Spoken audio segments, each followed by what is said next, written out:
Vamos a desarrollar en esta oportunidad unos problemas acerca de derivadas para tenerlo en claro la teoría que hemos dejado en vídeos anteriores, ¿ok?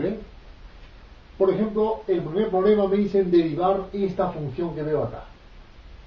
De primera intención yo tengo que saber qué tipo de función me están dando en el problema.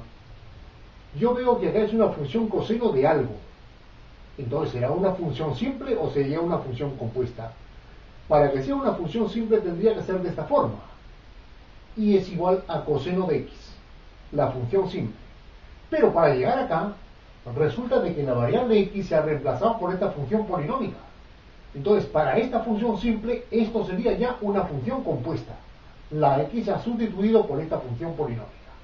Por lo tanto, ya sé que es una función compuesta y voy a desarrollarla, voy a derivarla como lo que es, como una función compuesta. Primero tengo que ver entonces qué funciones componen a esta función compuesta. Veo de que el i está formado o depende de la función coseno. Y que la función coseno depende de esta función polinómica. Depende de la función polinómica. ¿Ok? La tenemos allí. Por lo tanto, si yo lo derivo esto, al derivarla, me quedaría un factor para esta función cuando yo la derivo como coseno y otro factor cuando la derivo con el polinomio. ¿Estamos? Cuando la derivo, por ejemplo, con la función coseno, ¿cómo sería? Yo sé que si y es igual a coseno de x, su derivada sería menos seno de x. Eso cuando es x. Y cuando es esta cantidad, se cambia la x por esta cantidad. La x por esta cantidad. Me quedaría entonces derivada de coseno. Sería menos el seno de toda esta cantidad. 3x al cuadrado menos 4. Ese es el primer factor que la derivamos como coseno. Ahora, multiplicado por la derivada del polinomio de la función que está dentro del coseno. La función del polinomio derivada de esta cantidad. Directamente, ¿cuánto sería la derivada del polinomio? Sería 3 por 2, 6, 6x a la 1, 6x, y menos derivada del 4 que es 0. Lo ordeno esto y me quedaría entonces, esto lo paso para adelante, sería menos 6x multiplicado por el seno de 3x al cuadrado menos 4. Y tendría entonces la derivada de esa función que veo aquí. ¿Ok?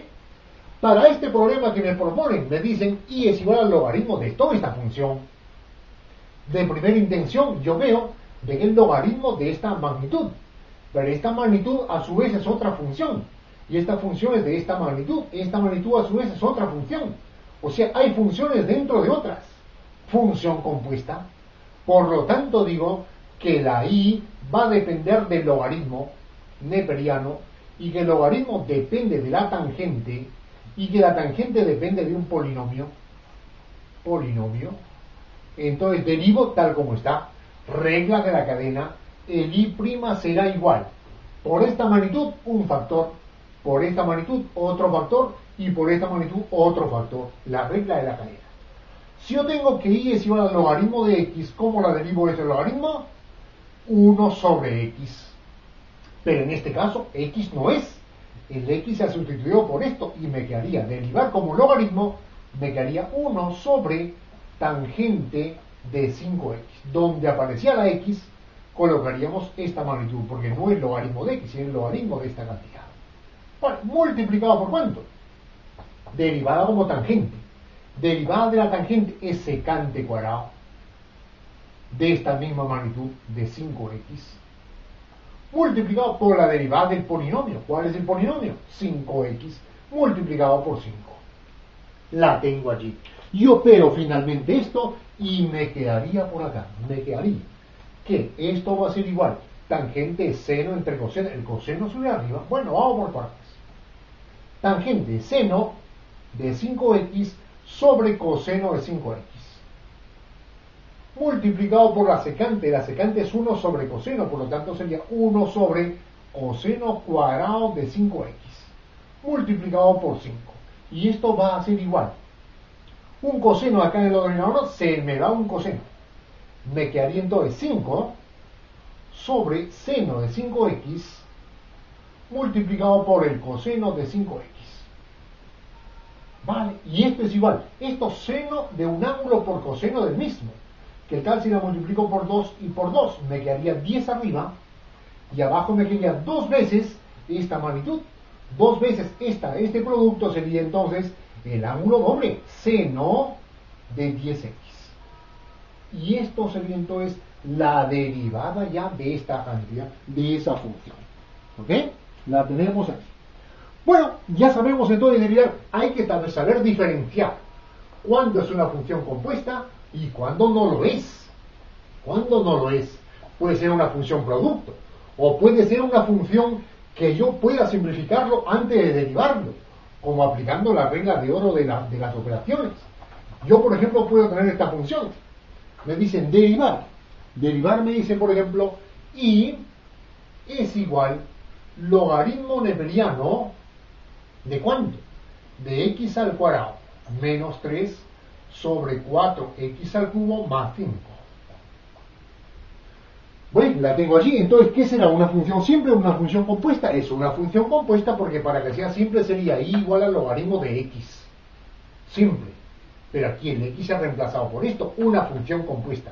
El y depende del logaritmo neperiano, y el logaritmo neperiano depende de la función fraccionaria, de la fracción. ¿Ok? La tenemos ahí. Por lo tanto, al derivar me quedaría que el y' va a ser igual un factor por la derivada como logaritmo y el otro factor por derivar la fracción. Pero la cosa se me complica, ¿por qué? Porque como logaritmo yo sé que y es igual al logaritmo de x, logaritmo neperiano de x, la derivada de esto es 1 sobre x, ¿vale? Pero en este caso la función el x es todo esto. Me quedaría 1 sobre el x al cuadrado menos 3 sobre 4x al cubo más 5, multiplicado por la derivada de la fracción. Derivada de todo esto. X al cuadrado menos 3 sobre 4x al cubo más 5, derivada. Pero este es un cociente. O sea que tenemos que derivar como un cociente. La podemos hacer, pero nosotros nos aprovechamos de las propiedades del logaritmo. Y digo, este no es un mecanismo recomendable para ese problema, porque aquí se me complica enormemente. Es una fracción, entonces tendría que ser el denominador por la derivada del numerador, menos el numerador derivada del denominador, entre el denominador al cuadrado, que sería entonces una fracción ya un poquito compleja. Por lo tanto, me voy acá y digo lo siguiente. Me aprovecho primero, lo transformo esta función. Lo transformo. Y digo que el y va a ser igual logaritmo de esta fracción. Yo sé que aplicando la propiedad de logaritmo de una fracción es una diferencia de logaritmos. Sería logaritmo del numerador, x al cuadrado menos 3, menos el logaritmo del denominador, logaritmo de 4x al cubo más 5. La tengo aquí. Esto es lo mismo que esto. No derivo esto, que es lo equivalente. Por lo tanto, el y' será igual, de idéntica manera, función compuesta, derivando primero como logaritmo, sería 1 sobre x al cuadrado menos 3, multiplicado por la derivada del polinomio que sería 2x. Ya tengo derivada de esto, menos derivada de esto, función compuesta. Primero derivo como logaritmo, 1 sobre 4x al cubo más 5, multiplicado por la derivada del polinomio, 4 por 3, 12, x al cuadrado, y esto derivada de la constante 0. Ya la tengo aquí, y esto es mucho más fácil, y ya está resuelto, que yo la puedo simplificar, etcétera, etcétera, y es la derivada de la función que me lo están dando. ¿Ok? Entonces, tenemos que aprovecharnos aquí la regla de oro, la función, reescribirlo, operarlo, y luego simplificarlo. Y eso es la respuesta al problema. La hemos reescrito, la hemos operado, y ahora nos quedaría simplificar toda esta cantidad, mínimo como un múltiplo, y la respuesta allí. ¿Ok?